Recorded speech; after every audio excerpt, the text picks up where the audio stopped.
Everyone, आज हम लोग बात करने वाले हैं नेटवर्किंग के मॉड्यूल 12 के बारे में, जिसका की नेम है network security and fundamental. Okay, आज हम लोग इसमें काफी सारी चीजें और भी जानने वाले हैं, बेसिक चीजें ये हैं। ओके, तो इसमें हम टाइप्स जानने वाले हैं, नेटवर्किंग सिक्योरिटी क्या होती है वो जानने वाले हैं। ओके, फायरवॉल्स क्या होते हैं वो जानने वाले हैं, नेटवर्क क्या होती है, एक्सेस कंट्रोल क्या होते हैं। ओके, क्लाउड नेटवर्क सिक्योरिटी क्या होती है। ओके, बेनिफिट्स क्या हैं इनके वो भी जानने वाले हैं जिनमें। तो स्टार्ट करते हैं वीडियो को बिना किसी देरी के। नेटवर्क सिक्योरिटी फंडामेंटल क्या होता है पहले तो वो जान लेते हैं। नेटवर्क सिक्योरिटी फंडामेंटल आपका, मैं आप लोग को जो है शॉर्ट फॉर्म में बताऊंगा सारी चीजें। ओके, देन आप लोग जो है अच्छे से समझना सारी चीजें। ओके, तो स्टार्ट करते हैं। Network security fundamental. Network security fundamental का मतलब होता है नेटवर्क और डेटा की इंटीग्रिटी को प्रोटेक्ट करने वाली सारी एक्टिविटीज। ओके, यानी कि बिना मॉडिफिकेशन, कोई मॉडिफिकेशन वगैरह ना हो। ओके, जो भी एक्शन तुम नेटवर्क या डेटा को सेफ रखने के लिए करते हो, software, hardware, policy, rules, configuration, सब नेटवर्क सिक्योरिटी का पार्ट होता है। ठीक है, सिंपल एग्जांपल दूं, पासवर्ड लगा के वाईफाई या सिस्टम को लॉक करना भी एक बेसिक नेटवर्क सिक्योरिटी है। आजकल हर कोई ऑर्गेनाइजेशन जिसमें डेटा ज्यादा होता है वो नेटवर्क सिक्योरिटी एक्सपर्ट्स हेयर कर रही है। ठीक है, मतलब कि हर कोई जो है, हर कोई कुछ ना कुछ यूज करता है, नेटवर्क उसमें यूज होती ही होती है। ठीक है, इसलिए साइबर सिक्योरिटी का मेन टॉपिक बन गया है। बहुत ही मेन टॉपिक है साइबर सिक्योरिटी का। ठीक है, मेन टॉपिक बन चुका है ये आपके। ठीक है, नेटवर्क सिक्योरिटी में किन किन या कौन कौन सी वल्नरेबिलिटीज होती हैं, वल्नरेबिलिटीज को प्रोटेक्ट करता है। ठीक है, वो बता देता हूँ। Firstly users. ओके, यूजर्स में क्या होता है, गलत गलत यूजर्स जितने भी होते हैं उनको ब्लॉक कर देता है नेटवर्क। देन आपकी जितने भी सही यूजर्स होते हैं उनको ही एक्सेस देता है। उसके बाद लोकेशन की बात करते हैं, तो लोकेशन में आपका अलग अलग ब्रांचेस, रिमोट लोकेशन से सिक्योर एक्सेस मिलता है। डेटा की बात करें तो डेटा का लीक, मॉडिफिकेशन या डिटेल डिलीट होने से बचाना। ठीक है, डिवाइस का मतलब होता है पीसी, यानी कि पीसी, लैपटॉप, मोबाइल, राउटर, इन सबको सिक्योर रखना। ठीक है, एप्लीकेशन का मतलब होता है जो एप्स नेटवर्क पर चलती हैं उनको अटैक से बचाना, एक तरह से सिक्योर करना। सारी चीजें आप लोगों की जो है विदाउट वल्नरेबिलिटीज को किस तरह से प्रोटेक्ट कर सकते हैं, क्या किया जाता है, वो सारी चीजें। अब हम लोग बात कर लेते हैं टाइप्स ऑफ नेटवर्क सिक्योरिटी की। तो टाइप्स ऑफ नेटवर्क सिक्योरिटी में आपका रहता है नेटवर्क सिक्योरिटी का मतलब के में जो भी जितने भी टाइप्स होते हैं, जैसे नेटवर्क और डेटा को ब्रीच करना, अटैक और ऑथेंटिकेशन एक्सेस से बचना। ठीक है, इसके भी कई सारे टाइप्स होते हैं, जैसे कि ईमेल सिक्योरिटी। ठीक है, ईमेल सिक्योरिटी क्या होती है, ईमेल सबसे कॉमन अटैक वेक्टर है जहां से फिशिंग, स्पूफिंग, मालवेयर सबसे आते हैं, सबसे ज्यादा आते हैं आपके ईमेल से। ओके, यानी इसको भी जानते हैं। अटैकर सोशल इंजीनियरिंग यूज करके ऐसे मेल्स भेजते हैं जो जीनियस लगते हैं और यूजर को मलिशियसली वेबसाइट पे ले जाते हैं।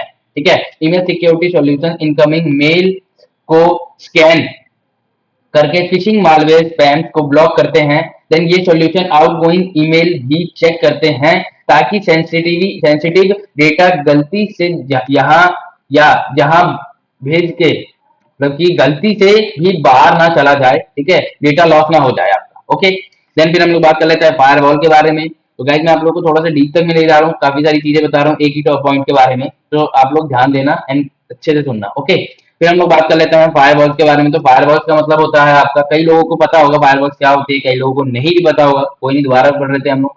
फायरवॉल का मतलब होता है, फायरवॉल तुम्हारे ट्रस्टेड इंटरनल नेटवर्क जैसे ऑफिस लैन और अनट्रस्टेड एक्सटर्नल नेटवर्क इंटरनेट के बीच के, मतलब कि बीच में रहता है, बीच में आपके वर्क करता है इनके। ठीक है, ये पर डिपेंडेंट सिक्योरिटी रूल्स के बेसिक पे ट्रैफिक को अलाउ या ब्लॉक करता है। फायरवॉल हार्डवेयर भी हो सकता है, एप्लीकेशन एप्लायंस और सॉफ्टवेयर भी ओएस, फायरवॉल, होस्ट फायरवॉल, या दोनों का कॉम्बो हो सकता है। ठीक है, ओल्ड टाइम में राउटर के ACL यूज होते थे, अब डिटेक्टेड डेडिकेटेड फायरवॉल ज्यादा पावरफुल रूल्स बेस्ड फिल्टरिंग देते हैं। ठीक है, तो ये होता है आपका फायरवॉल। एंड अब बात कर लेते हैं नेटवर्क सेगमेंटेशन के बारे में। तो नेटवर्क सेगमेंटेशन का मतलब होता है पूरे नेटवर्क को छोटे लॉजिक पार्ट सेगमेंट्स, VLAN में डिवाइडेड करना।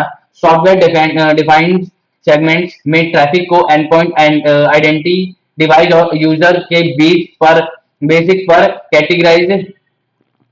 कैटेगरीज किए जाता है, सिर्फ आईपी एड्रेसेस के बेसिक पर नहीं, रूल लोकेशन डिपार्टमेंट के बेसिक पर एक्सेस डिसाइड होता है, HR, BLN, finance, BLN। Okay, इन सब के ऊपर।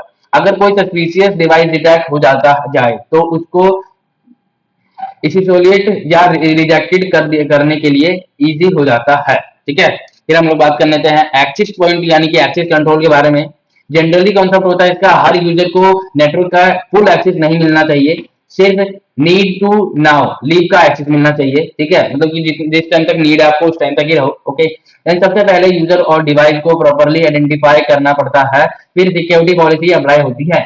Non completion device complaint device जैसे आउटडेटा एंटीवायरस रूटेड फोन को ब्लॉक या लिमिटेड एक्सेस दिया जाता है। इस पूरे प्रोसेस को नेटवर्क एक्सेस कंट्रोल एनएसी बोलते हैं। ठीक है, तो ये हो गया आपका एक्सेस कंट्रोल। सैंड बॉक्सिंग का मतलब होता है आपका, सैंड बॉक्सिंग में सस्पिशियस फाइल या कोड को रियल सिस्टम पे नहीं, एक इसी इसी सॉरी इसोलेटेड इसोलेटेड वर्चुअली इन्वायरमेंट में रन करते हैं। ठीक है, ये इन्वायरमेंट एंड यूजर ओएस जैसा दिखता है पर नेटवर्क से सेफ तरीके से इसोलेटेड होता है। जब फाइल रन होती है तो सैंडबॉक्स उसका बिहेवियर मॉनिटर करता है, क्या रिजेक्टेड चेंज कर रही है। ठीक है, नेटवर्क कॉल कर रही है, फाइल इंक्रिप्टेड कर रही है, ये होता है इसमें। ओके, अगर मलिशियसली बिहेवियर डिटेक्टेड हो तो यूज नेटवर्क पे आने से पहले ही ब्लॉक कर दिया जाता है। फिर हम लोग बात करना चाहते हैं क्लाउड नेटवर्क सिक्योरिटी के बारे में। तो क्लाउड नेटवर्क सिक्योरिटी होती है आपकी, अब एप्लीकेशंस और वर्कलोड सिर्फ वन प्रीमिसेस डेटा सेंटर में नहीं क्लाउड नहीं होगा। क्लाउड यानी कि AWS एजोर जीसीपी में भी होस्ट नहीं होते हैं। ओके, इसलिए टेंडेंशियली नेटवर्क सिक्योरिटी से ज्यादा फ्लेक्सिबल और क्लाउड अवेयर सिक्योरिटी कंट्रोल की रिक्वायरमेंट होती है। क्लाउड नेटवर्क सिक्योरिटी में VPC security groups, cloud firewall, zero trust access encryption,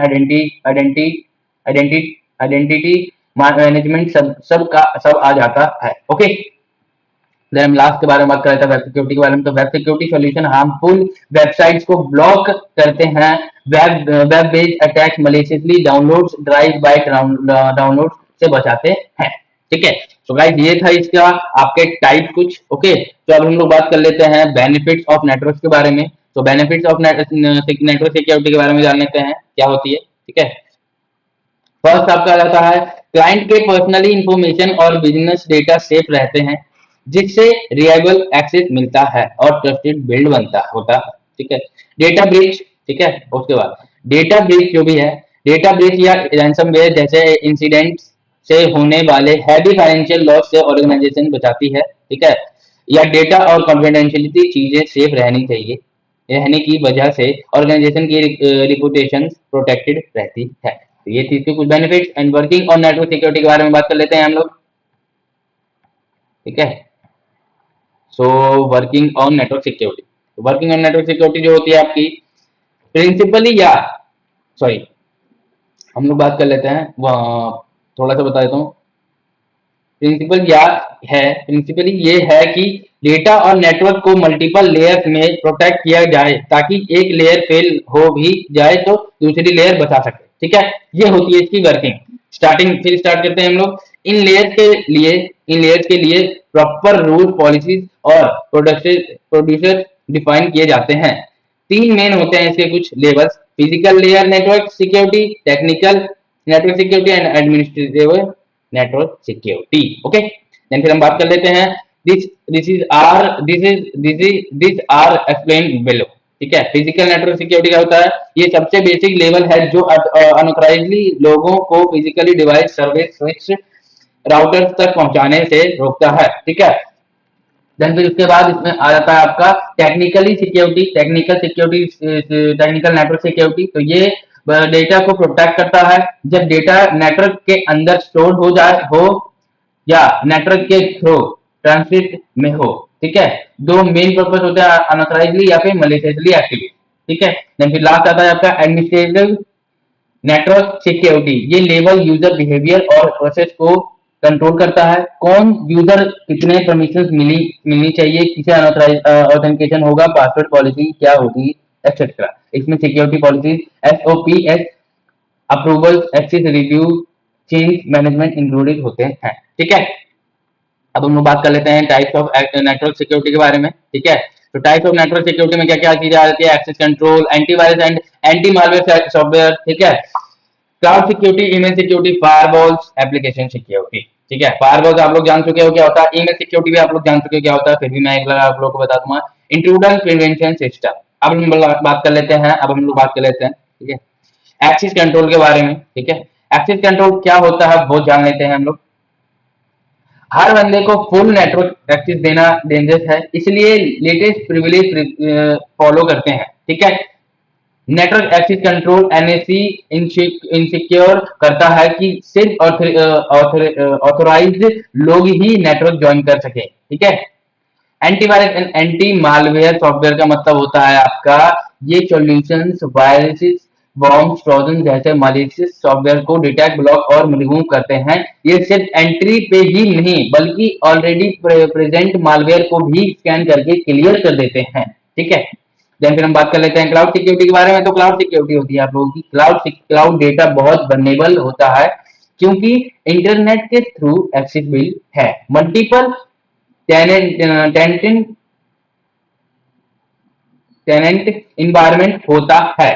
third party इंफेयर पे डिपेंड होता है। काफी बिजनेस सास एप्लीकेशन यूज करते हैं जिसे एम्प्लॉय क्लाउड में स्टोर डेटा एक्सेस कर सकते हैं। ठीक है, उसके बाद हम लोग बात कर लेते हैं ईमेल सिक्योरिटी के बारे में। तो ईमेल सिक्योरिटी होती है आपकी एक प्रोसेस होती है जिसमें गोल है, जिसमें मेन गोल ईमेल अकाउंट और यूजर इसके कंटेंट्स को अनऑथराइजली एक्सेस से बचाना। ठीक है, फ्रॉड स्पैम ईमेल्स को ऑटोमेटिकली स्पैम फोल्डर में डाल देना, अटैचमेंट स्कैन करना, सस्पिशियस लिंक को बाउंड करना। ओके, फायरवॉल्स के बारे में डाल दें थोड़ा डिटेल्स में।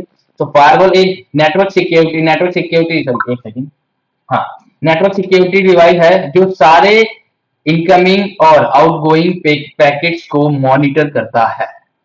ठीक है, पर डिफाइंड रूल्स के बेसिक पर ट्रैफिक को एक्सेप्ट, रिजेक्ट या ड्रॉप करता है।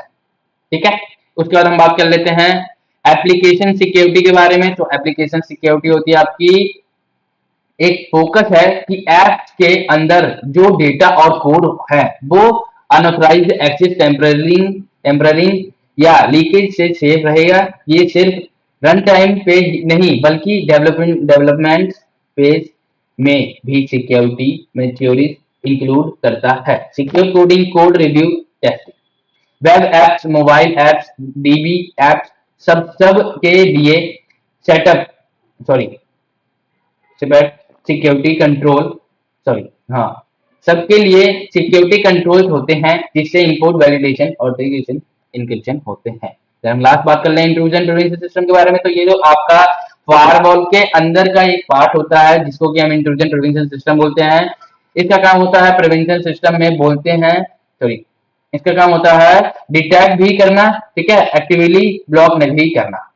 ठीक है, नेटवर्क या सिस्टम के ट्रैफिक को कंटिन्यूसली मॉनिटर करता है ताकि मलेशियस एक्टिविटीज कैच हो सके। ओके, सो गाइस ये था आप लोगों का मॉड्यूल 12 नेटवर्किंग का। आई होप आप लोगों को अच्छा से समझ आ चुका हो। मैंने थोड़ा सा डीप में समझाया था, कई जगह मिस्टेक्स हुई हैं, कई जगह लिपसिंग प्रॉब्लम्स हुई हैं। ओके, तो मैं और भी आगे अच्छी वीडियोस बनाऊंगा, अच्छे तरीके से आप लोगों को समझाऊंगा, डीप में समझाऊंगा। आई होप आप लोगों को इतनी सारी चीजें अच्छे तरीके से समझ आ गई होंगी। ओके, अब हम लोग जो है नेटवर्किंग के 30 मॉड्यूल्स में आएंगे, यानी कि नेक्स्ट मॉड्यूल में। सो यहाँ तक के लिए ओके, देन हम लोग मिलते हैं हम नेटवर्किंग के नेक्स्ट मॉड्यूल में एंड नेक्स्ट वीडियो में। ओके, सो जब तक के लिए बाय बाय एंड टाटा।